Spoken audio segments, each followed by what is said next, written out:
আসসালামু আলাইকুম এভরিওয়ান, কি অবস্থা সবার? আশা করি তোমরা সবাই ভালো আছো এবং বছরের শেষের দিকের এই পর্যায়ে এসে তোমরা নিজেদের পড়ালেখা এবং পড়ালেখার প্রস্তুতি, পরীক্ষার প্রস্তুতি খুব ভালোভাবে সম্পন্ন করতে পারছো।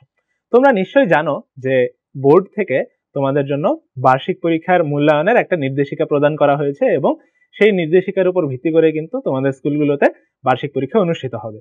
আজকের এই ভিডিওতে আমরা জানার চেষ্টা করব যে সরকার থেকে আসলে কি নির্দেশনা দেওয়া হয়েছে, কিভাবে তোমাদের বার্ষিক পরীক্ষাটা হবে এবং মূল্যায়নগুলো কিভাবে হবে। তো চলো আর কথা না বাড়িয়ে আমাদের আলোচনা শুরু করা যাক। শুরুতেই আমাদের এখানে আছে বার্ষিক পরীক্ষার মূল্যায়ন নির্দেশিকা 2024 তোমাদের অষ্টম শ্রেণীর জন্য। আচ্ছা, এবং এই অষ্টম শ্রেণীর এই মূল্যায়নটা আমাদের দুইটা আইটেমের উপর নির্ভর করে হবে। ঠিক আছে, দুইটা টপিকের উপর নির্ভর করে হবে। সেই দুইটা জিনিস কি? দুইটা জিনিস হচ্ছে আমাদের শিক্ষণকালীন মূল্যায়ন এবং সামষ্টিক মূল্যায়ন। ঠিক আছে, আচ্ছা, সেই জিনিসটা আমরা যদি একটু হাইলাইট করার চেষ্টা করি যে আমাদের কি কি আছে। আমাদের আছে হচ্ছে শিক্ষণকালীন মূল্যায়ন। আমরা যদি একটু এখানে হাইলাইট করি, একটা হচ্ছে আমাদের শিক্ষণকালীন মূল্যায়ন আর হচ্ছে সামষ্টিক মূল্যায়ন। শিক্ষণকালীন মূল্যায়ন কি? শিক্ষণকালীন মূল্যায়ন হচ্ছে যে তোমরা সারা বছর পড়ালেখা করে যেই জিনিসটা শিখলা, যে এই জিনিসগুলো তোমরা হচ্ছে বিভিন্ন ব্যবহারিক কাজের মাধ্যমে হোক বা পোস্টার প্রেজেন্টেশন সবকিছু বানিয়ে যা কিছুই হোক, যা কিছু তোমরা শিখেছো হাতে কলমে, সেটাই হচ্ছে আমাদের শিক্ষণকালীন মূল্যায়ন। আর সামষ্টিক মূল্যায়ন কি? তোমাদের একটা লিখিত পরীক্ষা হবে, সেই লিখিত পরীক্ষাটাই বেসিক্যালি হচ্ছে আমাদের কি সামষ্টিক মূল্যায়ন।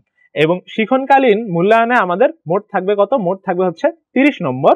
এবং সামষ্টিক মূল্যায়নে কত থাকবে?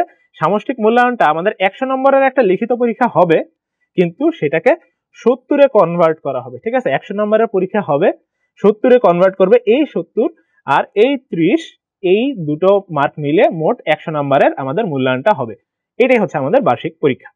ঠিক আছে, আচ্ছা, তো এখন আমরা যদি একটু দেখার চেষ্টা করি যে বার্ষিক পরীক্ষা আসলে থাকবে কি কি, সেটার জন্য আমাদের দেখো 5টা অভিজ্ঞতার কথা বলা হয়েছে, যে 5টা অভিজ্ঞতার উপর আমাদের বার্ষিক পরীক্ষাটা হবে। যেমন এখানে কি কি দেওয়া আছে, আমাদের বলা হয়েছে যে যাযাবর পাখির সন্ধানে, এরপর আছে হচ্ছে আমাদের সবুজ বন্ধু, এরপর হচ্ছে আমাদের ফিল্ড ট্রিপ, এরপর আছে আমাদের ল্যাবরেটরি এবং জীব জগতের বংশলতিকা। এই অভিজ্ঞতাগুলো আসলে কি বলতো? এগুলো কিন্তু আমাদের অনুশীলন যে বই, সেই অনুশীলন বইয়ের অধ্যায়গুলোর নাম, তাই না? আর এই অনুশীলন বইয়ের যাযাবর পাখিদের সন্ধানে, এইটা আমরা অভিজ্ঞতাটা ঠিকঠাক মতো পড়ার জন্য আমাদেরকে কি পড়তে হবে বলতো? আমরা মেইন পড়ালেখাটা কোথা থেকে করছিলাম? আমরা পড়ালেখা করছিলাম হচ্ছে অনুসন্ধানী বই থেকে। এবং এই যাযাবর পাখিদের সন্ধানে এটা বোঝার জন্য আমাদের অনুসন্ধানী বইয়ের কোন কোন অধ্যায় পড়তে হবে বা কোন কোন পেজ পড়তে হবে সেটাও কিন্তু এই জায়গায় দেওয়া আছে। যে আমাদের অধ্যায় 7-এর 7.1 থেকে 7.6.3 যে পাঠগুলো আছে বা যে টপিকগুলো আছে, সেই টপিক পর্যন্ত কিন্তু আমাদের পড়তে হবে। অধ্যায় 11-র কি কি পাঠ পড়তে হবে, অধ্যায় 12-র কি কি পাঠ পড়তে হবে, সেই জিনিসগুলো কিন্তু দেওয়া আছে। একইভাবে সবুজ বন্ধু, ফিল্ড ট্রিপ, এই অধ্যায়গুলোর জন্য আমাদের অনুসন্ধানের কোন কোন অধ্যায় পড়তে হবে সেই জিনিসগুলো কিন্তু অলরেডি বলে দেওয়া আছে। ঠিক আছে, তো এই হচ্ছে এই যে জিনিসটা, এই যে সবুজ ছকটা, এই ছকটাই হচ্ছে বেসিক্যালি আমাদের বার্ষিক পরীক্ষার সিলেবাস। এবং আমাদের এখন থেকে যা যা কিছু আমরা পড়বো বা যেভাবে প্রিপারেশন নিব, সবকিছু হচ্ছে এই জিনিসটার উপর ভিত্তি করেই আমরা নিব। ঠিক আছে, তো আই গেস আমরা এই জিনিসটা বুঝতে পারছি। তো আমরা এরপর যদি আরেকটু নিচে যাওয়ার চেষ্টা করি, যে আমাদের ধারাবাহিক মূল্যায়নটা হবে হচ্ছে 30%, আমরা একটু আগে বললাম। আর সামষ্টিক মূল্যায়নটা আমাদের 70% মূল্যায়ন হবে। এখন আমরা যদি আসলে দেখার চেষ্টা করি যে শিক্ষণকালীন মূল্যায়ন যেটা আমাদের 30% হবে, সেই 30% মার্কটা আসলে কিভাবে হবে, বা 30 মার্কের যে মূল্যায়নটা হবে সেটা আমরা কিসের কিসের উপর মূল্যায়ন হবে। আচ্ছা, প্রথমেই দেওয়া আছে যে শ্রেণীর কাজ বা বইয়ের কাজ, বা আমরা বলতে পারি, আমরা খুব সংক্ষেপে এটাকে বলতে পারি সিডাব্লিউ, আমরা যেটা করতাম সেটা। সিডাব্লিউ গুলো কিসের উপর নেওয়া হবে? সিলেবাসের অন্তর্ভুক্ত যেসব কাজ করানো হয়েছে এবং যেগুলো করানো হবে। তোমরা এতদিন পর্যন্ত ক্লাসে যেই কাজগুলো করছো, তোমরা হয়তো একটা পোস্টার প্রেজেন্টেশন বানাইছো বা ক্লাসে কোনো একটা মডেল বানাইছো, বা একদম সংক্ষেপে বলতে গেলে তোমরা হয়তো কোনো বইয়ের মধ্যে দেওয়া কোনো ছক পূরণ করছো বা কোনো শূন্যস্থান পূরণ করছো, সেই জিনিসগুলো যে করা হয়েছে সেইগুলোই হচ্ছে আমাদের এই শ্রেণীর কাজ সেগমেন্টে থাকবে। এবং সেটাতে মার্ক কত? সেটাতে আমাদের মোট 10 মার্ক থাকবে, এটার ওয়েট থাকবে 10 মার্কের। উদাহরণ হিসেবে বলা হয়েছে যে মানচিত্রের সাহায্য নিয়ে বিভিন্ন দেশের অক্ষাংশ দ্রাঘিমাংশ বের করো। ঠিক আছে, তো তোমরা ক্লাসে বসে এই কাজটা করছো, এই ধরনের কাজগুলোর উপরে তোমাদের হচ্ছে 10 মার্ক থাকবে। ঠিক আছে, তোমাদের অলরেডি যেসব কাজ হয়ে গেছে সেগুলোর উপরেও এবং যেগুলো সামনে করানো হবে, সবকিছু মিলিয়ে আমাদের কত থাকবে? সবকিছু মিলিয়ে আমাদের 10 মার্ক দেওয়া হবে। এরপর আছে কি, এরপর আছে হচ্ছে আমাদের বাড়ির কাজ, অ্যাসাইনমেন্ট কিংবা প্রজেক্ট। এই জিনিসটার উপরেও আমাদের 10 মার্ক থাকবে। এই 10 মার্ক কিভাবে থাকবে? এই 10 মার্ক থাকবে হচ্ছে আমাদের সারা এই উদাহরণ হিসেবে যদি আমরা দেখি, সারা বছর সূর্যের আলো পৃথিবীতে কিভাবে পড়ে তা পর্যবেক্ষণের জন্য কাগজের বাক্স তৈরি। এটা কিন্তু আমরা অলরেডি করে ফেলছি, তাই না? আমাদের হচ্ছে অনুশীলন বইয়ের পৃষ্ঠা 27 থেকে 28-এ এই কাজটা দেওয়া হয়েছিল আমাদেরকে। এই ধরনের কাজ যেগুলো হচ্ছে একটু বেশি সময় নিয়ে করতে হয়, তোমরা হয়তো বাসা থেকে একটা কিছু বানিয়ে নিয়ে আসতে হয়, বা বাসায় কোনো একটা এক্সপেরিমেন্ট অনেকদিন ধরে পর্যবেক্ষণ করতে হয়, সেই ধরনের কাজগুলো আমাদের এই বাড়ির কাজের সেগমেন্টে থাকবে, এবং এখানেও থাকবে হচ্ছে আমাদের 10 মার্ক। আচ্ছা, এরপরে কি আছে? এরপর আছে হচ্ছে আমাদের ব্যবহারিক কাজ। ব্যবহারিক কাজ কি? ব্যবহারিক কাজ হচ্ছে আমাদেরকে একটু এক্সপেরিমেন্ট করে দেখা, যে কি আমরা শিখলাম সেই জিনিসটা আমরা একটু এক্সপেরিমেন্ট করে দেখব। সেই ধরনের কাজগুলো হচ্ছে আমাদের ব্যবহারিক কাজ। এবং এই ব্যবহারিক কাজের আমরা উদাহরণটা দেখলে আরো ভালো মতো বুঝতে পারবো, যে রাসায়নিক শক্তি থেকে বিদ্যুৎ শক্তি উৎপাদন সংক্রান্ত পরীক্ষণ, বা আমরা হচ্ছে অধ্যায় 8-এ তাপের পরিবহনের পরীক্ষণ করছি, আমরা চামচের মধ্যে মোম লাগাই এই ধরনের পরীক্ষণ করছি, এরপর হচ্ছে থার্মোমিটার দিয়ে পরীক্ষণ করছি, আরো অনেক অনেক ধরনের কিন্তু পরীক্ষণ আমরা অলরেডি করে ফেলছি। সেই জিনিসগুলো, সেই ধরনের একদম এক্সপেরিমেন্ট করে যেই জ্ঞানগুলো আমরা অর্জন করি, সেই জিনিসগুলো নিয়ে আমাদের হচ্ছে এই ব্যবহারিক পরীক্ষা বা ব্যবহারিক কাজের সেগমেন্টটা থাকবে। এবং এখানে মার্ক কত থাকবে? এখানেও আমাদের মার্ক থাকবে হচ্ছে আমাদের 10 মার্ক। ঠিক আছে?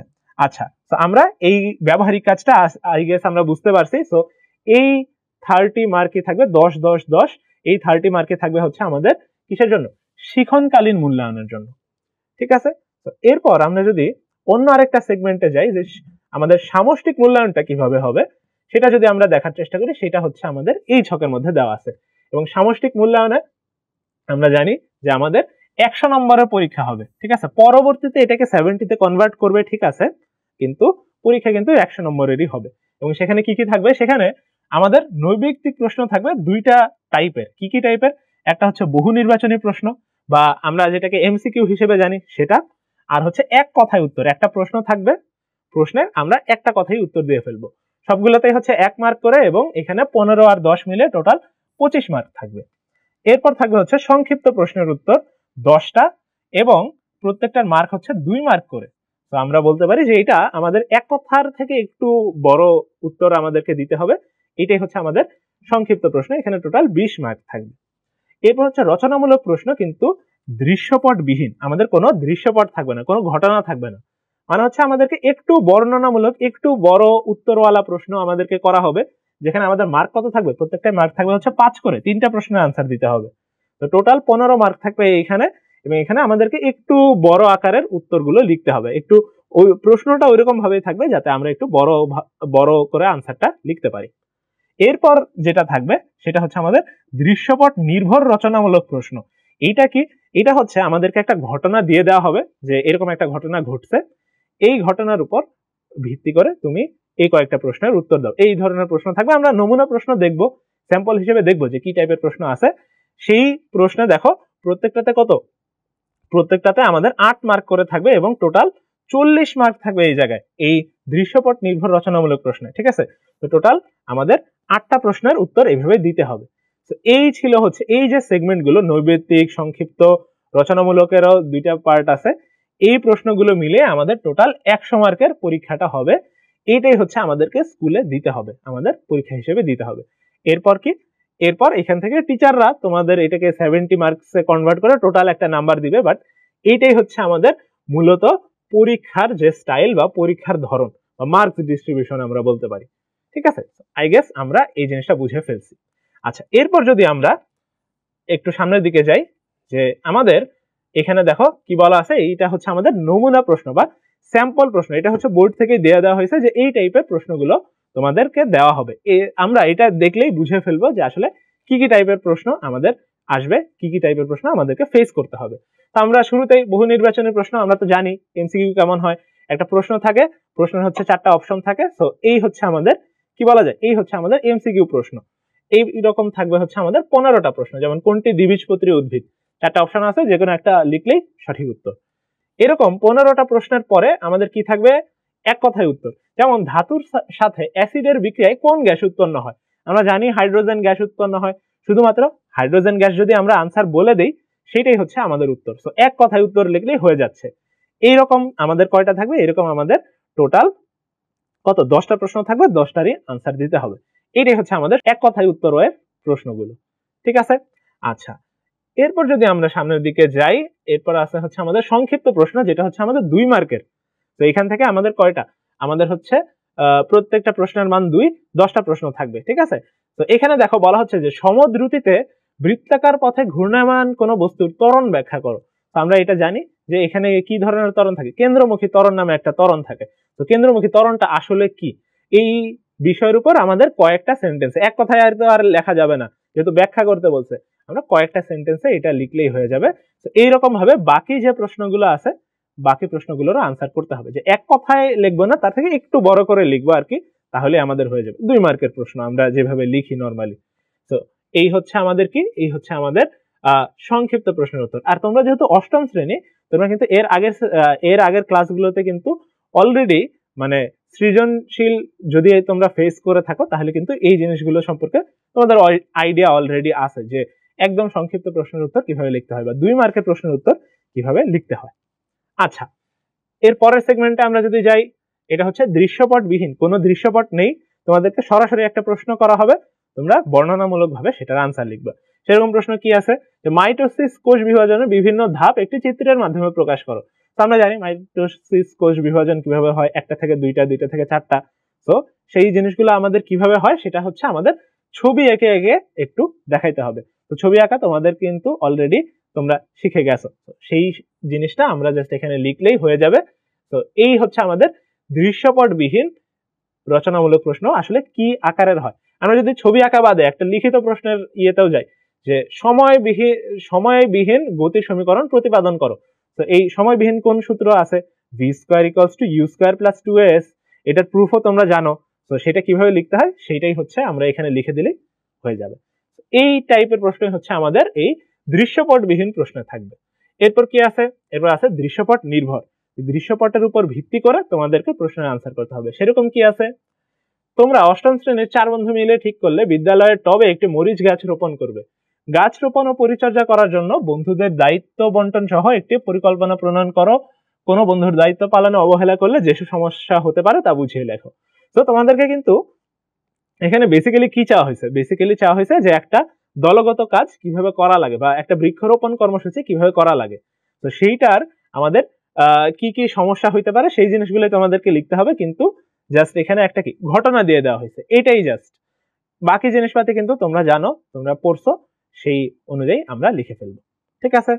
তো আই গেস আমরা এটা বুঝতে পারছি। আর তোমরা যেহেতু সৃজনশীল প্রশ্ন সম্পর্কে অবগত, এটা কিন্তু অনেকটাই সৃজনশীল প্রশ্নের মতোই বলতে গেলে। ঠিক আছে? আচ্ছা, তো চলেন আমরা এরপরে যাই। এরপরে আমাদের মানচিত্র থেকে বিভিন্ন প্রশ্ন করা হয়েছে। আমরা এর পরের সেগমেন্টে আমরা দেখো এই জিনিসটা বোঝার চেষ্টা করবো যে আসলে আমাদের মূল্যায়নগুলা কিভাবে হয়। ঠিক আছে? মূল্যায়ন কিভাবে হইতে পারে প্রশ্নের, বা তোমাদেরকে মার্ক কিভাবে দেওয়া হবে। যেমন আমরা একটু আগে একটা প্রশ্ন দেখলাম যে সময়বিহীন রাশি, ঠিক আছে, সময়বিহীন গতির সমীকরণ যেটা আছে সেটা প্রমাণ করো।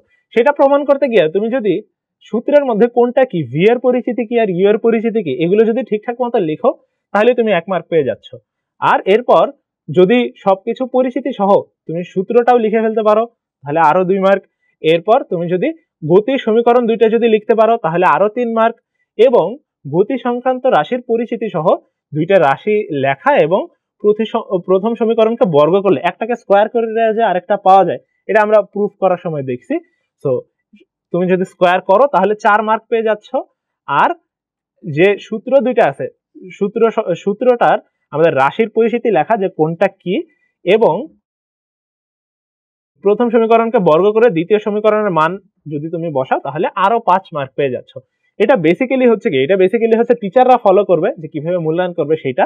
বাট তোমরাও এই জিনিসটা জেনে যেটা করবা, যেটা বুঝতেছি আমরা, সেটা হচ্ছে যে আমাদেরকে প্রশ্নে যা চাওয়া হয়েছে সেটা যদি আমরা একদম ঠিকঠাক মতো ফলো করি, আমরা যদি শুধুমাত্র সেই জিনিসটাই একদম শুরু থেকে শেষ পর্যন্ত ঠিকঠাক ভাবে স্টেপ বাই স্টেপ লিখে দিতে পারি, তাহলে কিন্তু আমরা দেখো ফুল মার্ক পেয়ে যাচ্ছি। ঠিক আছে? এই জিনিসটাই আমাদের এই জায়গায় বলা হয়েছে। বিভিন্ন প্রশ্ন দিয়ে আমাদের টিচারদের জন্য মেইনলি গাইডেন্স দেওয়া হয়েছে যে আমরা কিভাবে প্রশ্নের উত্তর লিখলে আমরা হচ্ছে ফুল মার্ক পাইতে পারি, বা ওনারা কোন কোন বিষয়ের উপর ভিত্তি করে আমাদের মার্কগুলো দিবেন। এবং সবগুলোই আমরা যদি খেয়াল করে দেখি, আমাদেরকে যেটা বুঝতেছি যে আমরা যা প্রশ্ন চাওয়া হয়েছে সেটাই যদি লিখি, আননেসেসারি কোনো কিছু যদি না লিখি, তাহলে আমাদের দেখো কি হচ্ছে, আমরা কিন্তু ফুল মার্ক পেয়ে যাচ্ছি। তো এই হচ্ছে আমাদের এই জায়গায় পেজ শেষ। তো এই হচ্ছে মোটামুটি ভাবে বলতে গেলে কি বলা যায়, আমাদের এই বার্ষিক পরীক্ষার মূল্যায়নের গাইডলাইন। আমরা এখানে দেখার চেষ্টা করলাম যে আসলে আমাদের কিসের উপর পরীক্ষা হবে এবং কিভাবে আমরা প্রস্তুতিটা নেওয়ার চেষ্টা করব। ঠিক আছে, প্রথমেই হচ্ছে আমাদের এই মানবন্টনে তোমাদের এই বার্ষিক যে পরীক্ষাটা হবে সেখানে যে সকল অধ্যায় থাকবে সেগুলো দেখানো হচ্ছে। দেখো আমাদের কাছে কোন কোন অধ্যায় থাকবে। আমাদের কাছে হচ্ছে 3 নম্বর অধ্যায়টা থাকতেছে, 4 নম্বর অধ্যায়, 6, 7, 9 এবং 10 নম্বর অধ্যায়টা থাকতেছে। ঠিক আছে, এখানে আমাদের পেজ নাম্বারগুলো বলে দেওয়া আছে। আলটিমেটলি সম্পূর্ণ অধ্যায়গুলোই তোমাকে হচ্ছে পড়তে হচ্ছে। ওকে, সো এটা হচ্ছে আমাদের বইয়ের যে পার্টগুলো আমরা পড়বো সেগুলো। এখন হচ্ছে আমরা একটু জানতে চাই যে এই যে আমি পড়াশোনা করলাম, পরীক্ষায় আমাকে কিভাবে মার্কিং করা হবে। সো মার্কিং হবে হচ্ছে 2টা ওয়েতে। একটা হচ্ছে আমাদের শিক্ষণকালীন মূল্যায়ন, আর একটা হচ্ছে আমাদের সামষ্টিক মূল্যায়ন। শিক্ষণকালীন মূল্যায়নে থাকবে তোমার 30% মার্ক, সামষ্টিক মূল্যায়নে থাকবে তোমার 70% মার্ক। এই যে শিক্ষণকালীন মূল্যায়নটা আছে সেটা আসলে তোমার ওই বার্ষিক পরীক্ষার অন্তর্ভুক্ত না, সেটা তোমার বার্ষিক পরীক্ষার আগেই হয়ে যাবে। সেটা তোমার স্কুলে হচ্ছে তোমার শিক্ষক যখন তোমাকে পড়াবেন, তো সে সময় উনি এটা নিয়ে ফেলবেন। তো এটা কিভাবে হবে চলো আমরা একটু দেখি, শিক্ষণকালীন মূল্যায়নটা কি হবে চলো আমরা একটু দেখি। আচ্ছা, এখানে কিছু আমাদের মানবন্টন দেওয়া আছে, পাশাপাশি হচ্ছে নমুনা প্রশ্নও দেওয়া আছে। যেমন হচ্ছে একটা পার্টে আমাদের থাকবে অ্যাসাইনমেন্ট বা ব্যবহারিক কাজ, প্র্যাকটিক্যাল ওয়ার্ক, অ্যাসাইনমেন্ট থাকবে। যেমন এখানে একটা নমুনা প্রশ্ন দিয়ে দিছে, কি দেখো, তোমাদের যে হচ্ছে 8ম শ্রেণীর গণিত বই আছে সেখানে হচ্ছে 145 নম্বর পৃষ্ঠায় একটা প্রজেক্ট ওয়ার্ক আছে। এটাই কিন্তু তারা হচ্ছে একটা অ্যাসাইনমেন্ট হিসেবে তোমাদেরকে দিতে পারেন। তো এই অ্যাসাইনমেন্ট হচ্ছে আমাদের একটা পার্ট হবে যেখানে আমার মার্ক থাকবে কত, 10। তাহলে 10 মার্কের একটা অ্যাসাইনমেন্ট হচ্ছে কি শিক্ষণকালীন মূল্যায়নের একটা অংশ। আচ্ছা, নেক্সট হচ্ছে আমাদের কাছে থাকতেছে অনুসন্ধানমূলক কাজ।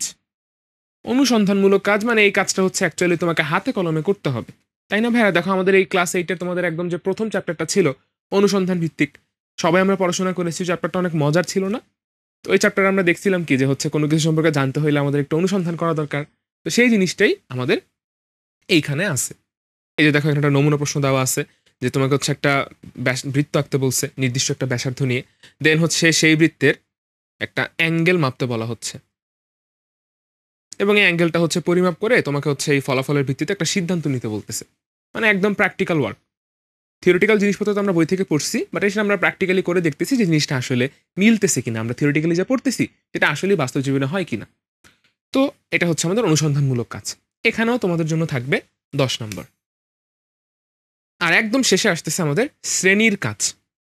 এটা মূলত আমরা আমাদের যখন বইটা পড়ছিলাম তখন বিভিন্ন জায়গায় বইয়ের ভিতরে একক কাজ, তারপর দলগত কাজ, জোড়ায় জোড়ায় কাজ, এরকম যে কাজগুলো ছিল সেই কাজগুলো থেকে হচ্ছে আমাদের এখানে প্রশ্ন আসবে। যেমন নমুনা প্রশ্ন হিসেবে বলা আছে আমাদের পাঠ্যপুস্তকের 64 পৃষ্ঠার একটা একক কাজের কথা। তো এটাকে তোমরা হচ্ছে আমাদের অনেকে সিটি পরীক্ষা হিসেবে ধরতে পারো, মানে আসলে এটা ঠিক সিটি পরীক্ষা বলা যায় না, বাট কাইন্ড অফ ওই রকম শ্রেণীর কাজ হিসেবে তোমাকে এটা করানো হবে। ঠিক আছে, সো আলটিমেটলি এখানেও থাকতেছে আমাদের 10 মার্ক। সো একটা হচ্ছে অ্যাসাইনমেন্ট থাকবে 10 মার্কের, একটা অনুসন্ধানমূলক কাজ থাকবে, মানে রিয়েল লাইফে তুমি কিছু জিনিস মেপে দেখবা, দৈর্ঘ্য মাপতে পারো, অ্যাঙ্গেল মাপতে পারো, তো এরকম একটা কাজ থাকবে, সেটাতে থাকবে 10 মার্ক। আর সবশেষে হচ্ছে আমাদের একটা শ্রেণীর কাজ থাকবে, সেটাতে থাকবে 10 মার্ক। ঠিক আছে, ওকে। আহামরি কঠিন কোনো কিছুই না, সবকিছু আমাদের বইয়ের ভিতর থেকে যেহেতু আসতেছে, ওরকম কঠিন কোনো কিছু না, ইজি জিনিসপত্রই। তো এটা হচ্ছে আমাদের শিক্ষণকালীন মূল্যায়ন। এটা মূলত বার্ষিক পরীক্ষার আগেই শেষ হয়ে যাবে। টোটাল হচ্ছে আমার এখানে তাহলে কত মার্ক আসতেছে, 30 মার্ক। এই 30 মার্ক তুমি বার্ষিক পরীক্ষার আগেই শিক্ষকের কাছ থেকে পেয়ে যাবে। ঠিক আছে, আচ্ছা। এরপর আসতেছে হচ্ছে আমাদের অ্যাকচুয়াল পরীক্ষাটা, আর আমাদের যে বার্ষিক মূল্যায়নটা হবে, বার্ষিক পরীক্ষাটা হবে, সেটা সামষ্টিক মূল্যায়ন। তো এটা একটু সময় মনোযোগ দিয়ে দেখো। আমাদের হচ্ছে এখানে টোটালি 4 ধরনের জিনিস থাকবে। ঠিক আছে, 4 ধরনের না, 3 ধরনের জিনিস থাকবে। ওই 1 নম্বরটার ভিতরে আবার 2 ধরনের জিনিস থাকবে, তো এই জন্য হচ্ছে ভাইয়া 4 ধরনের বলে ফেলছি। দেখো, প্রথম হচ্ছে আমাদের কাছে থাকতেছে 1 নম্বরে কিছু বহু নির্বাচনী প্রশ্ন, কিছু এক কথায় উত্তর, মানে একের ভিতরেই আসলে 2টা জিনিস থাকতেছে। 15টা বহু নির্বাচনী প্রশ্ন থাকবে, প্রতিটাতে 1 মার্ক করে, তাহলে টোটাল কত আসবে? 15 মার্ক, তাই না? এবং ইজি হবে, এখানে কোনো অপশন নেই আবার চুজ করার। 15টা প্রশ্নই হবে, তোমাকে 15টাই অ্যান্সার করতে হবে। সেম হচ্ছে আমাদের এক কথায় উত্তরের জন্য। এক কথায় উত্তর হবে 10টাই তোমাকে অ্যান্সার করতে হবে, এখানেও প্রতিটাতে 1 মার্ক করে। তাহলে এখানে চলে আসবে টোটাল আমার 10 মার্ক। সো ওভারঅল হচ্ছে আমাদের এই যে নৈর্ব্যক্তিক প্রশ্ন আছে, বহু নির্বাচনী এবং এক কথা উত্তর, এখানে টোটাল থাকবে আমার 25 মার্ক। ঠিক আছে, এগুলো একদম সহজ হবে। এরপর আসতেছে আমাদের সংক্ষিপ্ত প্রশ্নের উত্তর দেওয়া। এখানে 13টা প্রশ্ন থাকবে, তোমাকে 13টাই আনসার করতে হবে। এই প্রশ্নগুলোর উত্তর হচ্ছে তোমাকে, মানে সংক্ষিপ্ত উত্তর বলতে তোমাকে এখানে সর্বোচ্চ 2-3 লাইন ইউজ করা লাগতে পারে, এর বেশি লাগবে না। অনেকগুলো উত্তর তো তুমি হচ্ছে 1 লাইনেই শেষ করে ফেলতে পারবা। ঠিক আছে, ওকে। সো এখানে হচ্ছে দেখা যাবে যেহেতু উত্তরগুলো একটু বড় হচ্ছে, সো আমার এখানে হচ্ছে প্রতিটাতে 2 মার্ক করে থাকবে। ইন টোটাল 13টা প্রশ্নের জন্য 26 মার্ক। ঠিক আছে, সো এটা চলে গেল আমাদের 1 নাম্বার আর 2 নাম্বার। 1 আর 2 বেশ ইজি হবে। এরপর আসলে হচ্ছে আমাদের 3 নাম্বার প্রশ্ন, রচনামূলক প্রশ্ন।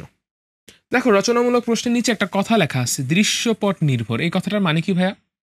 নিশ্চয়ই তোমরা শুনেছিলে যে আমাদের যে পুরাতন সিলেবাসের সিস্টেমটা ছিল, সেখানে সৃজনশীল বলতে একটা কথা ছিল, সৃজনশীল প্রশ্ন। ভেবে চিন্তে তোমাকে উত্তর দিতে হইতো। সে জায়গাতে একটা কথা ছিল উদ্দীপক, মানে কিছু তথ্য লেখা থাকতো, সেই তথ্যের উপর ভিত্তি করে তুমি কিছু প্রশ্নের উত্তর দিতে, এবং এই তথ্যটা একদম র্যান্ডম কিছু তথ্য হইতো, তবে এই তথ্যটার ভিতরে তোমার পড়াশোনা জনিত জিনিসপত্রই থাকতো, নতুন কোনো কিছু থাকতো না, তথ্যটার সাথে তোমার পড়াশোনার কানেকশন থাকতো। তো এরকম কিছু তথ্য দেওয়া থাকবে, সেটাই হচ্ছে আমাদের এই দৃশ্যপট। এই দৃশ্যপটের উপর ডিপেন্ড করে আমরা হচ্ছে কিছু প্রশ্নের আনসার করব। এটাই হচ্ছে আমাদের রচনামূলক প্রশ্ন। তো এখানে যেহেতু একটু কঠিন হবে প্রশ্নগুলো, বুঝতেই পারতেছি, কারণ সিচুয়েশনের উপর ভিত্তি করে আমাদের আনসার করতে হবে। তো দেখা যাবে যে এখানে হচ্ছে আমার কাছে 10টা প্রশ্ন পরীক্ষায় দেওয়া থাকবে, বা সেখান থেকে আমরা চাইলে 7টা প্রশ্ন আনসার করতে পারবো, মানে আমি হচ্ছে চুজ করতে পারবো। আমাদের এখানে চয়েসের একটা সুযোগ আছে, 10টা থেকে তুমি 7টা আনসার করবে, প্রতিটাতে মার্ক থাকবে 7 মার্ক করে। সো ইন টোটাল হচ্ছে আমার কাছে থাকবে কত? 49 মার্ক। তাহলে রচনামূলক প্রশ্নে দৃশ্যপট থাকবে, মানে কিছু তথ্য থাকবে, সেই তথ্যের উপর ভিত্তি করে তুমি কিছু প্রশ্ন আনসার করবা। এরকম 10টা থেকে তোমাকে 7টা প্রশ্নের আনসার করতে হবে। তোমার কাছে এখানে চয়েস আছে, 10টার 10টাই আনসার করতে হবে এরকম না, 10টা থেকে 7টা আনসার করবা, প্রতিটাতে মার্ক থাকবে 7 মার্ক করে, টোটাল হচ্ছে কত? 49 মার্ক। তো এই হচ্ছে সর্বসাকুল্যে আমার কাছে চলে আসতেছে 100 মার্ক। সবকিছু মিলিয়ে আমার কাছে এখানে কত হয়ে যাচ্ছে? 100 মার্ক। সময় কত? 3 ঘন্টা। তাহলে এই 3 ঘন্টায় আমাদের কাছে সামষ্টিক মূল্যায়নের জন্য আমি 100 মার্কের একটা পরীক্ষা দিব। ঠিক আছে, আচ্ছা। রচনামূলক প্রশ্নের আরেকটা জিনিস খেয়াল করো, এখানে হচ্ছে আমাদের নম্বর বিভাজনে একটু তফাৎ থাকবে, নির্দিষ্ট কোনো কিছু না। তোমার কাছে এরকম 2টা প্রশ্ন থাকতে পারে, 3 আর 4 মার্কের 2টা প্রশ্ন, আবার হইতে পারে হচ্ছে একটা দৃশ্যপটের উপর ভিত্তি করে এরকম 3টা ছোট ছোট প্রশ্ন আছে, একটা প্রশ্নের ভিতরে, একটা রচনামূলক প্রশ্নের ভিতরে 3টা ছোট ছোট প্রশ্ন আছে, 1, 2, 4 এরকম মার্কিং হইতে পারে, 2, 2, 3 হইতে পারে, 1, 3, 3 এরকম মার্কিং। ঠিক আছে, আচ্ছা। সো হোপফুলি হচ্ছে আমরা নম্বর বন্টনটা বুঝতে পারছি। চলো আমরা একটু নমুনা দেখে ফেলি। আমাদের এখানেই হচ্ছে সরকারের পক্ষ থেকে একটি নমুনা দেওয়া হয়েছে, একটা নমুনা প্রশ্ন দেওয়া হয়েছে, চলো আমরা সেটা একটু দেখে ফেলি। আচ্ছা, যেমন এটা হচ্ছে আমাদের 100 মার্কের 3 ঘন্টা সময়ের একটা পরীক্ষা। প্রথমেই হচ্ছে আমি দেখতে পাচ্ছি ক বিভাগ লেখা আছে, ক বিভাগ। এখানে আমাদের কাছে হচ্ছে ওই এমসিকিউ, মানে আমাদের হচ্ছে বহু নির্বাচনী প্রশ্ন, এবং হচ্ছে ওই সংক্ষিপ্ত উত্তর, যেটা সংক্ষিপ্ত উত্তর না, এক কথা উত্তর যেটা, সেটা দেওয়া আছে। এই যে দেখো, এখানে টোটাল আমি দেখতে পাচ্ছি যে আমার কাছে হচ্ছে এই যে 15টা এমসিকিউ দেওয়া আছে, 15টা বহু নির্বাচনী দেওয়া আছে। এরপর শুরু হয়ে গেল এক কথায় উত্তর, এটা দেওয়া আছে 10টা। দেখো, এক কথা উত্তর দেওয়া আছে 10টা। ঠিক আছে, এরপর শুরু হয়ে গেল আমাদের খ বিভাগ। খ বিভাগে দেখো কি লেখা আছে, এখানে কি লেখা আছে? 2 × 13 = 26, মানে হচ্ছে ওই যে আমাদের সংক্ষিপ্ত প্রশ্ন উত্তর যেটা, সেই পার্টটুকু। এখানে হচ্ছে তোমার কাছে 13টা প্রশ্ন থাকবে, 13টা প্রশ্নের ভিতরে 13টাই তোমাকে উত্তর করতে হবে। আচ্ছা, এই খ বিভাগে আমাদের হচ্ছে সংক্ষিপ্ত প্রশ্নের উত্তরের পরে চলে আসবে আমাদের দৃশ্যপট নির্ভর রচনামূলক প্রশ্ন। তো সেখানে তোমাকে 10টা থেকে 7টা উত্তর দিতে হবে, বুঝতেই পারতেছি। তো আমাদের এখানে হচ্ছে 7টা নমুনা প্রশ্ন দেওয়া আছে, মার্কিং হবে এখানে 49। যেমন দেখো, আমি যদি এই প্রশ্নটার দিকে তোমাদেরকে দেখতে বলি, এখানে হচ্ছে এরকম ভাবে কিছু তথ্য বলা আছে, হ্যাঁ, কিছু বীজগাণিতিক রাশি দেওয়া আছে, এবং এগুলোকে আমরা কি করব? এগুলোকে হচ্ছে আমরা যে উৎপাদকে বিশ্লেষণ করতে বলা হচ্ছে, তারপর গসাগু নির্ণয় করতে বলা হচ্ছে, তারপর কি লসাগু নির্ণয় করতে বলা হচ্ছে, এই জিনিসগুলো ইউজ করে। বলছিলাম না তোমাদের কাছে একটা তথ্য বলা থাকবে, কিছু তথ্য দেওয়া থাকবে, সেগুলোর উপর ভিত্তি করে আমরা ম্যাথ সলভ করব। আচ্ছা, তো এখানে দেখা যাচ্ছে আমাদের মার্কিংটা করছে 2 2 3, টোটালি 7 মার্ক, একটা প্রশ্নে 7 মার্ক। আবার দেখো পরবর্তী প্রশ্নটাতে কি বলা আছে, একই রকম ভাবে একটা তথ্য বলা আছে। হ্যাঁ, এখানে তো সরাসরি কিছু বীজগাণিতিক রাশি লেখা ছিল, এখানে সুন্দরভাবে একটা গল্পের মতো কিছু তথ্য বলা আছে।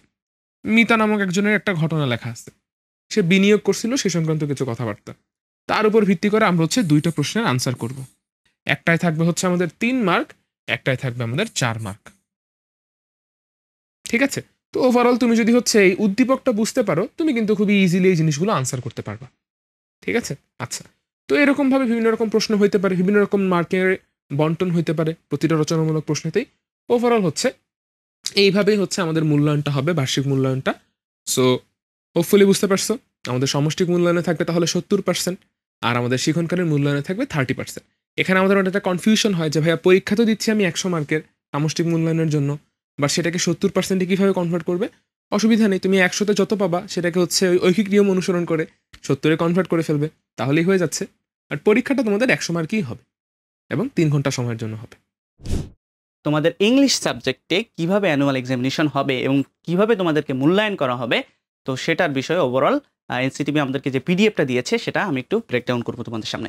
তো দেখো, প্রথম যদি আমরা পেজটা দেখি, এখানে মূলত ওভারঅল এই পিডিএফে কি আছে তার একটা সামারি। এখানে কয়েকটা পয়েন্ট বলা আছে, যেমন হচ্ছে তোমাদের এক্সাম কোন ফরম্যাটে হবে, অর্থাৎ কোন কারিকুলাম অনুসারে হবে, এটা দেখতে পাচ্ছ 2022-এর কারিকুলাম অনুসারে। এবং তোমাদের যে এক্সামের যে মূল্যায়ন সেটা কিন্তু 2টা ভাবে হবে। একটা হলো কন্টিনিউয়াস অ্যাসেসমেন্ট, যেটা সবসময় ক্লাসে চলতেছে, আরেকটা হলো সামেটিভ অ্যাসেসমেন্ট, যেটা কিনা তোমাদের হচ্ছে বার্ষিক একটা পরীক্ষার মাধ্যমে মূল্যায়ন করা হবে। তো এবং আমরা নাম্বারে যে ব্রেকডাউন সেটাও দেখতে পাচ্ছি, তোমাদের সামেটিভে 70% থাকবে এবং কন্টিনিউয়াসে 30% থাকবে। তো মূলত হচ্ছে এরকম আর কি আমাদের জানার বিষয়ের মধ্যে এই 2টা এখানে জানার বিষয়, আমরা পরবর্তীতে দেখো আরও ভালো করে জানবো। এরপরে দেখো আমাদের যেটা একটু আগেই জানলাম, কন্টিনিউয়াস 30 এবং সামেটিভ হচ্ছে 70, এটা কিন্তু আমরা জানছি। এবার দেখো কন্টিনিউয়াস অ্যাসেসমেন্টে আসলে 30 মার্ক যে তোমাকে দিবে, কিসের উপর ভিত্তি করে দেবে, তো এটা একটু চলো আমরা জেনে নিই। দেখো, হোমওয়ার্ক তোমাদেরকে প্রতিনিয়ত তোমাদের যিনি ক্লাস টিচার আছেন উনি কিন্তু হোমওয়ার্ক দিয়ে থাকেন, রাইট? তো এই ক্ষেত্রে হোমওয়ার্কের ক্ষেত্রে যেটা হবে সেটা হচ্ছে অনেকগুলো হোমওয়ার্ক, তুমি যদি সবগুলো হোমওয়ার্ক ঠিকঠাক করে থাকো তাহলে সেক্ষেত্রে তোমাকে 10-এ 10 দিবে, এবং তুমি যদি কয়েকটা মিস করে থাকো তাহলে এখান থেকে কমতে কমতে 7, 8, 9 এরকম আর কি থাকবে। এরপরে দেখো ক্লাস ওয়ার্ক, ক্লাসে কিন্তু আমরা অনেক ধরনের ওয়ার্ক করে থাকি, সেটা হইতে পারে ইন্ডিভিজুয়াল ওয়ার্ক, সেটা হইতে পারে গ্রুপ ওয়ার্ক। তো এইগুলো যদি আমরা ঠিকঠাক করে থাকি বা তোমরা ঠিকঠাক করে থাকো, ইন্ডিভিজুয়াল গ্রুপ ওয়ার্ক যদি তোমরা সবগুলো সম্পন্ন করে থাকো সফলতার সাথে, তাহলে সেক্ষেত্রে তোমাদের এখানে 10-এ 10 দিবে, না হলে যে যত কম পারবে তার কিন্তু আস্তে আস্তে নাম্বারটা নিচে আসবে। এবং সর্বশেষ প্রজেক্ট ওয়ার্ক বলতে একটু জরিপ টাইপের ওয়ার্ক বা একটু রিসার্চ টাইপের ওয়ার্ক, এটা কিন্তু আমাদের এইটার বইতে বিশেষ করে ইংলিশে কিন্তু রয়েছে। তো এইটা যারা ঠিকঠাক সম্পাদন করতে পারবে বা এই প্রজেক্ট ওয়ার্ক যদি একাধিক থাকে সেগুলো যদি ঠিকঠাক সম্পাদন করতে পারে কেউ, তাহলে সেক্ষেত্রে কিন্তু তুমি এখানে 10-এ 10 পেয়ে যাবে। এই প্রজেক্ট ওয়ার্কের মধ্যে অ্যাসাইনমেন্ট থাকতে পারে বা আরও রেলেভেন্ট যে এক্সপিরিয়েন্সগুলো আছে সেটা থাকতে পারে। তো টোটাল এখানে 30, এবং তোমাদের যে অ্যানুয়াল এক্সামিনেশন হচ্ছে সামেটিভ অ্যাসেসমেন্ট, এখানে তোমরা দেখতে পাচ্ছ 100 মার্কের এক্সাম হবে। তবে হ্যাঁ, এই 100 মার্কের যে এক্সাম এটাকে কিন্তু 70-তে কনভার্ট করা হবে, বুঝতে পেরেছ? তো যাই হোক, আমাদের এখন দেখতে হবে আসলে যে এই 100 মার্কের যে এক্সামটা হবে এর প্রশ্ন প্যাটার্নটা কেমন। এতদিন তো আমরা আসলে মানে কোনো প্রশ্ন প্যাটার্ন ছিল না, কিভাবে আমাদের প্রশ্নপত্র হবে এরকম কোনো নির্দেশনা এনসিটিভি থেকে ছিল না, বর্তমানে দিয়েছে। তো এই অনুযায়ী কিন্তু বর্তমানে আমাদের প্র্যাকটিস করতে হবে। সো এটা সম্পর্কে অবগত হওয়া কিন্তু খুবই জরুরি। চলো দেখি, দেখো তোমাদের যে এক্সামটা হবে এর কিন্তু কয়েকটা সেকশন আছে। প্রথমেই তোমরা দেখতে পাচ্ছ এটা কি রিডিং সেকশন, যেখানে 20 মার্কস থাকবে। এরপরে অ্যাপ্রিসিয়েটিং লিটারেরি টেক্সট, অর্থাৎ পোয়েমের যে বিষয়টা, পোয়েমের উপরে তোমাদের 20 মার্ক কোশ্চেন থাকবে। থার্ড সেকশনে গ্রামারের উপরে 30 মার্ক, এবং সর্বশেষ তোমরা দেখতে পাচ্ছ রাইটিংয়ের উপরে 30 মার্ক থাকবে, টোটাল 100 মার্কস। এবার দেখি রিডিং আসলে আমাদের কী টাইপের কোশ্চেন আসবে। একটা প্যাসেজ দেওয়া থাকবে, একটা বা দুইটা প্যাসেজ দেওয়া থাকতে পারে, আমরা একটু পরে যেয়ে দেখবো আসলে কয়টা প্যাসেজ থাকবে। তো দেখো, প্রথমেই প্যাসেজ থেকে এমসিকিউ 5টার জন্য 5 মার্কস। এরপরে শর্ট অ্যান্সার কোশ্চেন্স, ওই প্যাসেজের আলোকেই এখানে 5টা থাকবে, প্রতিটি 2, টোটাল 10 মার্কস। এবং দেখো তারপরে ট্রু ফলস থাকবে এখানে 5টার জন্য 5 মার্ক। এরপরে হচ্ছে ম্যাচিং থাকবে, ম্যাচিং 5টার জন্য 5 মার্ক। তো টোটাল এখানে আমরা পেয়ে যাচ্ছি 20 মার্কস। এরপরে একটা পোয়েম দিবে, সেই পোয়েমের উপরে সামারি রাইটিং থাকবে, পোয়েমের সামারি লিখতে হবে, সেটার জন্য 5 মার্ক পাবা। আইডেন্টিফাইং মেটাফোর্স, পোয়েম থেকে আমাদের মেটাফোর থাকবে, এই মেটাফোর যদি আমরা আইডেন্টিফাই করতে পারি, প্রত্যেকটা আইডেন্টিফাই করার জন্য 2 করে টোটাল আমরা 10 পাবো। এরপর তো গ্রামারে কি থাকবে, কোহেসিভ ডিভাইস বা বলতে পারো এটা হলো কানেক্টরস, তাই না? কানেক্টরস, এটা হলো কানেক্টরস, কোহেসিভ ডিভাইস বা কানেক্টরস। সো এই কানেক্টরসের উপরে আমাদের 5টা থাকবে, প্রতিটা 2 করে 10 মার্কস। এরপরে দেখো রাইট ফর্ম অফ ভার্ব, এইগুলো কিন্তু সবই আমাদের এক্সপিরিয়েন্সে আছে। তো রাইট ফর্ম অফ ভার্বসে আসলে এখানে 10টার জন্য 10 মার্ক। আচ্ছা, তো তোমরা নিশ্চয়ই একটা মনে প্রশ্ন আসতে পারে যে আসলে আমরা তো এতগুলো গ্রামার পড়তেছি, এই গ্রামার আসলে আদৌ তো আমাদের বইতে আছে কিনা? অবশ্যই আছে। দেখো তোমাদের যে কয়টা দিয়েছে, যে কয়টা এক্সপিরিয়েন্সের আলোকে পরীক্ষা হবে, আমরা যদি একটু দেখি, খুব সম্ভবত তোমাদের 3টা এক্সপিরিয়েন্সের আলোকে পরীক্ষা হবে। আমরা যদি 3টা এক্সপিরিয়েন্স দেখি, এই যে দেখো, introducing someone formally, a hole in the fence, life in the woods, এই 3টা এক্সপিরিয়েন্সে আসলে যে বিষয়গুলো আছে বা যা যা তোমাদেরকে শেখানো হবে, সেই বিষয়ের উপরেই কিন্তু তোমাদের কোয়েশ্চেন করা হবে। এমন না যে তোমাদের এই এক্সপিরিয়েন্সে আসলে তোমাদের তো বইতে এক্সপিরিয়েন্স অনেকগুলো ছিল, বাট তোমাদের অ্যানুয়াল এক্সামিনেশনের জন্য কিন্তু পার্টিকুলার এই 3টা এক্সপিরিয়েন্স পড়তে হবে, এর বাইরে না। এবং এই 3টা এক্সপিরিয়েন্সে যে টাইপের তোমার হচ্ছে শিক্ষণফল আছে, ওই টাইপের শিক্ষণফলের উপরেই কিন্তু তোমাদের অ্যানুয়াল এক্সামের যে কোয়েশ্চেন সেটা সেট করা হয়েছে। সো এটা ভেবো না যে তুমি তো হচ্ছে একটা পোয়েম পড়তেছো বা তুমি তো হচ্ছে একটা গ্রামার পড়তেছো বা কোহেসিভ ডিভাইস পড়তেছো, এটা তুমি টোটালি পড়বা না, অবশ্যই এক্সপিরিয়েন্সে তুমি পড়বা। আচ্ছা, চলো আমরা কোয়েশ্চেন প্যাটার্নে ফিরে যাই। তো কানেক্টরের কথা করলাম, এবার হচ্ছে রাইট ফর্ম অফ ভার্বস, এখানে হচ্ছে 10টার জন্য 10 মার্ক। ইউজিং নন ফাইনাইট একটা ভার্ব, তো কীভাবে নন ফাইনাইট ভার্ব ব্যবহার করতে হয় তার উপরে আমাদের 5 মার্ক থাকবে। এবং সর্বশেষ ইউজিং টাইম অ্যাডভার্বিয়ালস, কীভাবে সময় নির্দেশক অ্যাডভার্বগুলো ব্যবহার করতে হয়, কোনটা কখন ব্যবহার করতে হয়, তার উপরে কিন্তু আমাদের 5 মার্ক থাকবে। তো এরপরে যদি আমরা রাইটিং সেকশনে চলে আসি, তাহলে এখানে সিবি রাইটিং, সিবি লেখা শিখতে হবে তোমাদেরকে, তার উপরে থাকবে 10 মার্ক। এবং এখানে হচ্ছে রাইটিং প্যারাগ্রাফ, যেখানে তোমাদের 10 মার্ক থাকবে। এবং রাইটিং ফর্মাল লেটার সর্বশেষ যেটা আছে, সেটা হচ্ছে তোমাদের 10 মার্ক থাকবে। এর উপরে টোটাল হচ্ছে 100 মার্ক, যেটাকে 70 মার্কে কনভার্ট করে তোমাদের ওই 30 মার্কের সাথে যুক্ত করে একটা মূল্যায়ন করা হবে। তো এইবার যদি আমরা কোয়েশ্চেনটা দেখি, আমাদের যে স্যাম্পল কোয়েশ্চেনটা দিয়ে দিয়েছে, আমরা যদি সেটা একটু দেখি, আমরা একটা আইডিয়া পাবো যে কেমন টাইপের কোয়েশ্চেন আসবে। টোটাল 3 ঘন্টা থাকবে আমাদের এই 100 মার্ক অ্যান্সার করার জন্য। তো দেখো পার্ট এ রিডিং, তো রিডিংয়ের ক্ষেত্রে প্রথমেই আমরা যদি দেখি একটা প্যাসেজ আছে, তো প্যাসেজের আলোকে দেখো 5টা এমসিকিউ আছে। এই এমসিকিউগুলো আসলে প্যাসেজের আলোকেই, প্যাসেজের বাইরে না। এরপরে আমরা যদি এমসিকিউগুলো শেষ করি, তাহলে সেক্ষেত্রে আমরা দেখতে পাবো যে কি আছে, আমাদের 5টা শর্ট কোয়েশ্চেন আছে। এই যে দেখো 5টা শর্ট কোয়েশ্চেন আছে। এরপরে আরেকটা আমাদের প্যাসেজ দিয়েছে। একটা জিনিস মনে রাখো, এই প্যাসেজগুলো কিন্তু তোমার টেক্সট থেকে আসবে না, টেক্সটের আলোকে আসবে, বাট হুবহু টেক্সট থেকে না, এই প্যাসেজগুলো আনসিন। আচ্ছা, তো দেখো এরপরে এই 5টা, এই দ্বিতীয় প্যাসেজের আলোকে তোমাকে এখানে ট্রু ফলস দিয়েছে 5টা, এটা প্যাসেজের আলোকে অ্যান্সার করতে হবে। এবং এরপরে দিয়েছে ম্যাচিং, যেটাও প্যাসেজের আলোকে তোমার অ্যান্সার করতে হবে। তাহলে এখানে শেষ হয়ে গেল রিডিং। এবার যদি আমরা পরের সেকশনে চলে যাই, ইয়েস, দেখো পরের সেকশনে আমাদের কি আছে, একটা পোয়েম আছে। তো পোয়েমের আলোকে আমাদের কি করছে, দেখো মেটাফোর সিলেক্ট করতে বলছে। পোয়েমের আলোকে এখানে মেটাফোর সিলেক্ট করতে বলেছে। এবং এইখানে যেটা ছিল সেটা হচ্ছে সামারি, এই যে টেক্সটের আলোকে সামারি ছিল। তবে হ্যাঁ, তোমাদের কিন্তু অ্যানুয়াল এক্সামিনেশনে পোয়েমের আলোকেও সামারি আসতে পারে।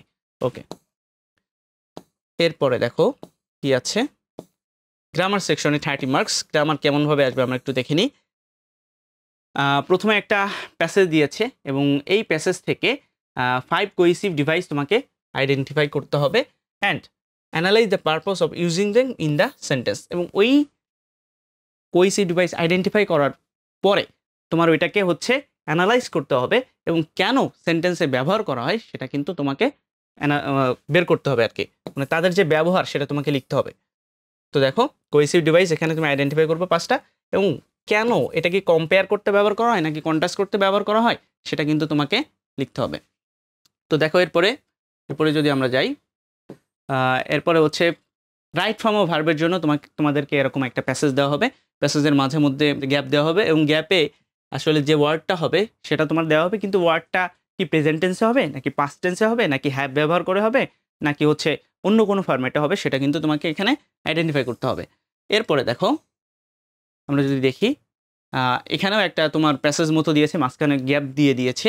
তো হচ্ছে এখানে জিরান পার্টিসিপল এবং ইনফিনিটিভ অর্থাৎ নন ফাইনাইট ভার্ব যে 3টা আছে, এই 3টার ব্যবহার কোথায় জিরান্ট হবে, কোথায় পার্টিসিপল হবে এবং কোথায় ইনফিনিটিভ হবে সেটা কিন্তু তোমাকে লিখতে হবে। এরপরে যদি আমরা চলে যাই, দেখো এরপরে আছে 7 নম্বর question, read the following sentences. এখানে কয়েকটা সেন্টেন্স দেওয়া আছে, আইডেন্টিফাই টাইম অ্যাডভার্বিয়ালস, এবং টাইম অ্যাডভার্ব কোনগুলো অ্যাডভার্ব এবং টাইম নির্দেশ করে সেটা কিন্তু তোমাকে আইডেন্টিফাই করতে হবে। সর্বশেষ আমরা যদি রাইটিং সেকশনে আসি, দেখো এখানে কি আছে, should strictly follow the text book to develop there writing in different issues. আচ্ছা, এটা তো তোমাদেরকে একটু বলেছে, গাইডলাইন দিয়েছে। তো এখানে দেখো যেটা আছে সেটা হচ্ছে এখানে লম্বা একটা প্রজেক্ট টাইপের আছে। তো এইখানে এইটার মাধ্যমে তোমাকে আসলে সিবি লেখানো শেখাচ্ছে। দেখো সিবি, তো সিবিতে আসলে তোমার এক্সপিরিয়েন্স কি থাকবে না থাকবে বা হচ্ছে তুমি কি দিবা বা না দিবা, এখানে সেই গাইডলাইনটা কিন্তু দেওয়া হয়েছে। এই গাইডলাইনের আলোকে তোমাকে কিন্তু সিবি লিখতে হবে। এবং দেখো পরে কি আছে, একটা স্টোরি আছে, রিড দ্য স্টোরি বিলো, তোমাকে এই স্টোরিটা পড়তে হবে। Try to assume the topic of the story, এই স্টোরি টপিকটা কি এবং ওই টপিকের আলোকে তোমার যে নিচে অ্যাক্টিভিটিটা দিয়েছে সেটা কিন্তু সম্পন্ন করতে হবে। চলো দেখি কি অ্যাক্টিভিটি দিয়েছে। এটা একটা লম্বা স্টোরি। এরপরে দেখো এই স্টোরির আলোকে তোমাকে একটা প্যারাগ্রাফ লিখতে হবে এবং প্যারাগ্রাফটা the cause and effects of early marriage, এটা আর্লি ম্যারেজ নিয়ে ছিল একটা প্যাসেজ। তো আসলে ওই প্যাসেজের আলোকে তোমার cause and effects of early marriage নিয়ে একটা 150 ওয়ার্ডের মধ্যে প্যারাগ্রাফ লিখতে হবে। আচ্ছা, এবং সর্বশেষ দেখো কি আছে, সর্বশেষ আছে ক্রিয়েটিভ রাইটিং। এবং এই ক্রিয়েটিভ রাইটিংয়ে যেটা আছে অ্যাপ্লিকেশন লিখতে হবে তোমাকে, write an application or letter to the head teacher. এখানে মূলত একটা ব্যাকগ্রাউন্ড দিয়ে দিয়েছে, এখানে একটা ব্যাকগ্রাউন্ড দিয়ে দিয়েছে। তো এই যে এখানে একটা ব্যাকগ্রাউন্ড দিয়ে দিয়েছে যে তোমার স্কুলে কি হচ্ছে বা না হচ্ছে তার জন্য অনুমতি নিয়ে তোমার কি করতে হবে, অনুমতি নিতে গেলে তোমার হেড টিচারের কাছে একটা ফরওয়ার্ডিং লেটার লিখতে হবে। এবং তোমার ফরওয়ার্ডিং লেটারে কি কি থাকবে না থাকবে সেটা এখানে বলে দিয়েছে যে your writing must include the basic criteria of a formal letter, অর্থাৎ ফর্মাল লেটারে যা যা থাকে তোমার ওই লেটারে যেন সব থাকে সেগুলো কিন্তু এখানে মানে নিশ্চিত করে দিয়েছে যে এগুলো থাকতে হবে। আচ্ছা, তো এই ছিল মূলত তোমাদের 100 মার্কের কোয়েশ্চেন। পরে যেটা দিয়ে দিয়েছে আসলে কিভাবে কোয়েশ্চেনগুলো অ্যান্সার করতে হবে, ট্রু ফলস হইলে সত্যটা লিখতে হবে, এরকম মানে প্রত্যেকটা কোয়েশ্চেন লেখার ক্ষেত্রে কিভাবে তুমি লিখবে অ্যান্সার করবে সেটা দিয়ে দিয়েছে। এটা আসলে তেমন কোনো বড় বিষয় না। এরপরে যারা নাম্বারিং করবে তারা কোন কোন বেসিসের উপরে তোমাকে নাম্বার দিবে, অর্থাৎ এটা হচ্ছে যারা খাতা দেখবে তাদের উপর বেস করে। তো তোমাদের জন্য মোটামুটি এতটুকুই ছিল। আশা করছি তোমরা উপকৃত হবা, নতুন কোয়েশ্চেন প্যাটার্ন জেনে তোমরা সেই অনুযায়ী প্রিপারেশন নিবা। বাংলা বিষয়ের যে মূল্যায়ন নির্দেশিকাটা আছে সেটা একটু ফলো করার চেষ্টা করব। তো এখানে যদি আমরা একটু দেখি আমাদের যে বার্ষিক পরীক্ষার পাঠ্যক্রমটা সেখানে কি কি আছে। ওকে, সো আমরা জানি যে আমাদের চ্যাপ্টার আছে হচ্ছে 6টা, প্রথম, দ্বিতীয়, তৃতীয়, চতুর্থ, পঞ্চম এবং ষষ্ঠ। এই 6টা চ্যাপ্টার থেকে কিন্তু আমাদের আসলে সকল কিছু পড়া লাগছে না, অনেক কিছু পরিমার্জন করে বাদ দিয়ে দেওয়া হয়েছে বা সংক্ষিপ্ত করে ফেলা হয়েছে। সো তোমরা এখানে পৃষ্ঠাগুলো দেখতে পাচ্ছ এবং এই যে তোমাদের পাঠ্যক্রম বা সিলেবাস যাই বলি না কেন, এই অনুযায়ী কিন্তু আসলে তোমাদের পরবর্তী কার্যক্রমগুলো এগিয়ে নিয়ে যেতে হবে। অর্থাৎ ক্লাস, পরীক্ষা, নিজেদের প্রস্তুতি সবকিছু কিন্তু এই বার্ষিক পরীক্ষার সামষ্টিক মূল্যায়ন কেন্দ্রিক তোমার প্রিপারেশনটা হবে। সো এই জন্য এই পাঠ্যক্রমটা বোঝা একটু জরুরি। যেমন তুমি দেখো যে এখানে কিন্তু ষষ্ঠ অধ্যায় যেটা তোমাদের, সেখান থেকে কিন্তু বেশ কিছু মানে সীমিত করে আনা হয়েছে। যেমন 110 থেকে 120 নাম্বার পৃষ্ঠাটা তোমাকে সম্পর্কে ধারণা থাকতে হবে, 20 থেকে 24 না থাকলেও চলবে। আবার 28-এর পর থেকে 29 থেকে শুরু করে 38 পৃষ্ঠা পর্যন্ত তোমার কিন্তু সিলেবাস বহির্ভূত হয়ে গিয়েছে। তো এই ব্যাপারটা একটু আমরা খেয়াল করবো যে আমাদের বার্ষিক পরীক্ষার পাঠ্যক্রমে কোন কোন চ্যাপ্টার থাকছে, কোন কোন চ্যাপ্টারের কোন কোন অংশ থাকছে, সেটা একটু আমরা দেখব। এখন আমরা মোটামুটি জানি যে আমাদের যে মূল্যায়ন কাঠামোটা, সে মূল্যায়ন কাঠামোটা দুই ধরনের হয়। একটা হচ্ছে শিক্ষণকালীন মূল্যায়ন, আর একটা হচ্ছে সামষ্টিক মূল্যায়ন। তো শিক্ষণকালীন মূল্যায়নে নম্বর থাকে হচ্ছে 30%, মানে 100%-এ যদি আমরা এটাকে ভাগ করি, শিক্ষণকালীন হচ্ছে 30%, সামষ্টিক হচ্ছে 70%। এখন এই 70% বা 70% সামষ্টিক মূল্যায়নটা আসলে কিভাবে হবে? ওকে, তো এই সামষ্টিক মূল্যায়নের জন্য তোমাদেরকে যেটা করা হবে সেটা হচ্ছে এক ধরনের পরীক্ষা নেওয়া হবে, যেটাকে লিখিত পরীক্ষা বলছি। এবং এই লিখিত পরীক্ষার নম্বর থাকবে 100। ওই 100কে পরে শতকরায় নিয়ে 70%-এ কনভার্ট করা হবে। তো এই যে 100 নম্বরের যে পরীক্ষাটা হবে, সেই পরীক্ষাটায় 100 নম্বরে কি কি থাকবে সেটা নিয়ে আমাদের একটা দুশ্চিন্তা বা সেটা নিয়ে আমাদের একটা কনফিউশন থাকে। সো 100 নম্বরের মধ্যে তোমার, আমি প্রথমেই আমরা যেটা দেখতে পাচ্ছি সেটা হচ্ছে নৈর্ব্যক্তিক প্রশ্ন। নৈর্ব্যক্তিক প্রশ্ন এর মধ্যে আমরা দেখতে পাচ্ছি 15টি এমসিকিউ। এমসিকিউ কথাটার মানে কি? আচ্ছা, এমসিকিউ কথাটা এসেছে হচ্ছে এই যে MCQ, মানে হচ্ছে মাল্টিপল চয়েস কোশ্চেন। তার মানে তোমাকে একটা প্রশ্ন দেওয়া থাকবে, সেই প্রশ্নের মধ্যে 4টা অপশন থাকবে, 4টা চয়েস থাকবে। সেই 4টা চয়েস থেকে তোমার যে চয়েসটা, যে অ্যান্সারটা বেস্ট মনে হবে সেটাকে তুমি উত্তর করবা। যেমন তোমরা ক্লাস করার সময় বিভিন্ন ধরনের কুইজ যে দাও, সেখানে কিন্তু আমরা তোমাদের জন্য 4টা অপশন রাখি। 4টা অপশন থেকে যেটা তোমার প্রশ্নের সাথে সবচেয়ে রাইট অ্যান্সার, তুমি সেটাকে অ্যান্সার দাও। ঠিক একই রকম এমসিকিউ থাকবে তোমার 15টা, এবং পাশাপাশি 10টি এক কথায় উত্তর থাকবে। এক কথা উত্তর মানে কি? তোমাকে কোন একটা শব্দার্থ বা কোন একটা প্রশ্ন করা হবে, তুমি এক কথায় শুধু ওই প্রশ্নটার উত্তরটা দিবে, কোনো ডিসক্রিপশন, কোনো ধরনের ব্যাখ্যা, কোনো ধরনের বর্ণনার প্রয়োজন নাই। তো এখানে থাকছে 25 নম্বর, এবং দেখতে পাচ্ছি সংক্ষিপ্ত উত্তর প্রশ্ন, অর্থাৎ এক কথায় উত্তরের থেকে আরেকটু বড়, একটু বিস্তৃত আকারে 2 থেকে 3 বাক্যে বা এরকম বাক্যে তোমার যে প্রশ্নগুলোর উত্তর দিতে হচ্ছে, সেগুলোকে আমরা বলছি সংক্ষিপ্ত উত্তর প্রশ্ন। তার মানে অনেক বড় না, আবার এক কথায়ও না, একটু ছোট আকারে তুমি যদি তোমার অ্যান্সারটাকে প্রোভাইড করো, অ্যান্সারটা দাও, সেগুলোকে আমরা বলছি সংক্ষিপ্ত উত্তর প্রশ্ন। প্রশ্ন থাকবে হচ্ছে 10টা, প্রত্যেকটার নম্বর 2 করে, আমরা টোটাল 20 মার্কস দেখতে পাচ্ছি। এবং রচনামূলক প্রশ্ন আমরা 2 ধরনের পাবো। একটা হচ্ছে আমাদের দৃশ্যপটবিহীন, এবং আরেকটা হচ্ছে দৃশ্যপট সহ। যেমন দেখো, রচনামূলক প্রশ্ন দৃশ্যপটবিহীন এসে টাইপ কোশ্চেন, এখানে তোমার 5টা প্রশ্ন থাকবে, এখান থেকে তোমাকে 3টা প্রশ্নের উত্তর করতে হচ্ছে। কি ধরনের রচনামূলক প্রশ্ন থাকবে সেটা আমরা একটু পরেই দেখতে পারবো। আগে আমরা একটু আমাদের মার্কস ডিস্ট্রিবিউশনটা সম্পর্কে একটু ভালো আগে ধারণা নিয়ে ফেলি। ওকে, সো রচনামূলক প্রশ্ন দৃশ্যপটবিহীন যেমন থাকবে, ঠিক একই রকম দৃশ্যপট নির্ভরও কিন্তু থাকবে। ওকে, তো আর আমাদের সামষ্টিক মূল্যায়নের পাশাপাশি শিক্ষণকালীন মূল্যায়ন যে 30%, সেটাও কিন্তু বহাল থাকছে। যেমন তোমাদের বিভিন্ন ধরনের অ্যাসাইনমেন্ট, বিভিন্ন ধরনের অনুসন্ধানমূলক কাজ, প্রকল্প, প্রতিবেদন, অথবা ক্লাসে তোমরা যেই দলগত কাজ, একক কাজগুলো করো, সেই একক কাজ, দলগত কাজগুলোর উপরেও কিন্তু তোমার 30 নম্বর থাকছে। সো আমরা এই শিক্ষণকালীন মূল্যায়নটা সম্পর্কে এতদিনে অভ্যস্ত হয়ে গেছি। এখন সামষ্টিক মূল্যায়নে যে 100 নম্বরের পরীক্ষাটা হবে 3 ঘন্টা সময় ধরে, সেই পরীক্ষার প্রশ্নগুলোর একটা নমুনা যদি আমরা একটু দেখার চেষ্টা করি, তাহলে ব্যাপারটা কি দাঁড়ায় আসো আমরা একটু দেখি। সো এটা একটা নমুনা প্রশ্নপত্র। এখানে আমরা দেখতে পাচ্ছি প্রথমে 3 ঘন্টার আমার যে প্রশ্নটা হবে, 3 ঘন্টার যে পরীক্ষাটা হবে, সেটার একটা নমুনা। তো এখানে তোমাকে এমসিকিউ বা নৈর্ব্যক্তিক অংশের আমরা জানি 25 মার্কস থাকবে, যেখানে তোমাকে এমসিকিউ অ্যান্সার করতে হবে 15টা এবং এক কথা উত্তর দিতে হবে 10টা। সো এই যে এমসিকিউ গুলো কেমন থাকে দেখো, একটা প্রশ্ন করলো, তোমাকে 4টা অপশন দিল, 4টা অপশনের মধ্যে যেটা তোমার অ্যান্সার, তুমি সেটাকে চুজ করে সেটাকে হচ্ছে লিখবা। এরকম করে তোমাকে এমসিকিউ দেওয়া হবে। এমসিকিউ গুলো অলরেডি তোমরা কুইজে, আমাদের যে ক্লাসগুলো হয় সেই ক্লাসগুলোর কুইজে কিন্তু তোমরা এই অ্যান্সারগুলো অলরেডি এরকম ভাবে কিন্তু তোমরা এমসিকিউ প্রশ্ন উত্তর অলরেডি করছো। ওকে, তারপরে আমরা যদি একটু দেখি, উদ্দীপক দিয়েও কিন্তু আমাদেরকে অনেক সময় এমসিকিউ করতে পারে। যেমন দেখো, এখানে তোমাকে বলা হচ্ছে একটা কথা যে এই জগতে হায় সেই বেশি চায় আছে যার ভুরি ভুরি, রাজার হস্ত করে সমস্ত কাঙালের ধন চুরি। এই চরণদ্বয়ে তুমি যোগ গল্পের কোন বিষয়টা ফুটে উঠতে দেখছো সেটাকে তোমাকে উল্লেখ করতে বলেছে। তো এখানে তুমি অপশনগুলো পড়ে তোমার কাছে যেটাকে সবচেয়ে বেশি পারফেক্ট মনে হচ্ছে সেটাকে কিন্তু তুমি উত্তর দিবা। সো এমসিকিউটা হচ্ছে আমাদের ঠিক ক্লাসে আমরা যেরকম কুইজের উত্তর দেই ঠিক একই রকম মাল্টিপল চয়েস থাকবে, 4টা চয়েস আছে, 4টা চয়েসের মধ্যে যেটা পারফেক্ট, যেটা বেস্ট অ্যান্সার, তুমি সেটাকে হচ্ছে অ্যান্সার হিসেবে চুজ করবা। ওকে, সো এমসিকিউ নিয়ে যদি আমরা বুঝে থাকি তাহলে আমরা এরপরে চলে যাই আমাদের যে এক কথায় উত্তরের যেই পার্টটা আছে সেখানে। আচ্ছা, সো দেখো এক কথায় উত্তরের প্রশ্নগুলো কেমন হবে। তোমাকে কিছু প্রশ্ন করা হয়েছে যে ধ্বনি বৈশিষ্ট্য অনুযায়ী ফ ধ্বনিটির নাম কি, তখন তুমি বলবা যে ফ ধ্বনিটির নাম এটা। মনস্থির শব্দের প্রমিত উচ্চারণ লেখো, তখন তুমি শুধু জাস্ট উত্তরে মনস্থির এই উচ্চারণটা লিখে দিয়ে আসবা। দ্যাটস ইট, এক কথায় তোমার উত্তরের কাজ শেষ। এক কথায় সঠিক উত্তর দিতে পারলে 1-এ 1 তুমি পেয়ে যাচ্ছ। ওকে, এবার যদি আমরা আসি এক কথা উত্তরের পরে আমাদের যে রচনামূলক অংশ বা সংক্ষিপ্ত উত্তরের যে ব্যাপারটা থাকে সেগুলোর দিকে যদি একটু তাকাই, প্রথমে আমরা দেখতে পাচ্ছি আমাদেরকে কিছু সংক্ষিপ্ত উত্তর প্রশ্ন দেখানো হচ্ছে। যেমন ধরো, মোরা একটি ফুলকে বাঁচাবো বলে যুদ্ধ করি, কথাটি বুঝিয়ে লেখো। তাহলে যখন বলা হচ্ছে বুঝিয়ে লেখো, তার মানে তোমাকে কি করতে হবে, তোমাকে 2 থেকে 3 বাক্যে এই কথাটাকে বুঝিয়ে লিখতে হবে। যাত্রা গল্পে ফেরার কোনো পথ নেই, এটা বলা হয়েছে কেন, কে বলেছে, কেন বলেছে, কোন প্রসঙ্গে বলেছে, পুরো ব্যাপারটাকে কিন্তু তোমার এক্সপ্লেইন করতে হবে।